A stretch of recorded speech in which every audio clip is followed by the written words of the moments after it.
So I thought what we'd do to start with is just to go through the handout.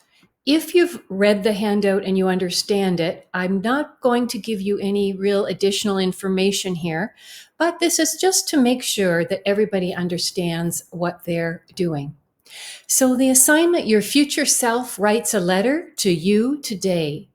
So you're going to be writing a 1 page to a 1.5 page polished letter from your future self to you. And in that letter, you're going to reflect on this time of COVID-19. I would like you to use a simple font, Arial, Verdana, or Times New Roman. This will be due next Tuesday, April the 14th, and it'll be due at midnight. So in next Tuesday's class, we'll be looking at proofreading your work.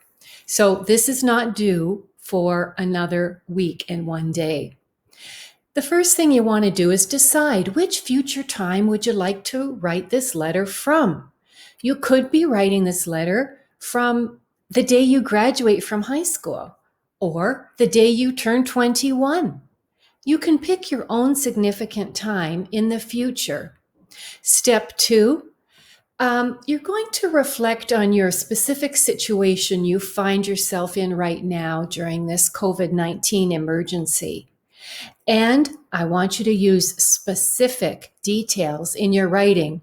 More about that later.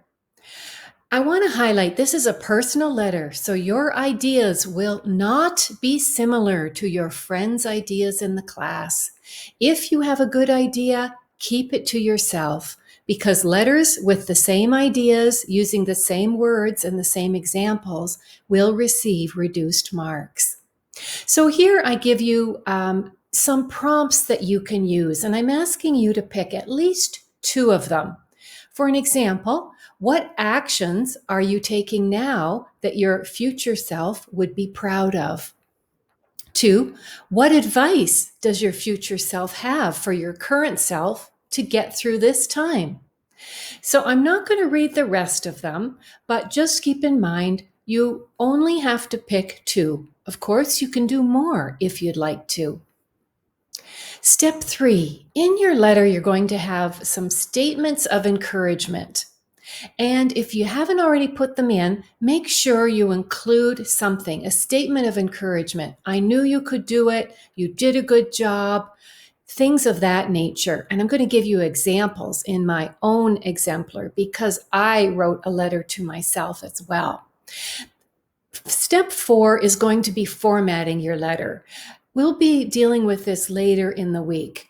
So you want to make sure you have the date in the top right hand corner of your page, your Google Doc, and you want to start with Dear, your name. And you're going to end your letter with either love or sincerely or hang in there, and that's also your name. You can write up to 2 pages if you want, but no more. If you're over 2 pages, then you need to summarize. How many paragraphs you write is up to you, because this isn't like the essay that we just finished writing, which was very formulaic. You had to have your topic sentence here. You had to have your conclusion here. No, this is a letter, so you have more freedom, and this is more of a creative exercise. So I'm going to end the video here, but I did write an exemplar, and I will go through the exemplar in another video.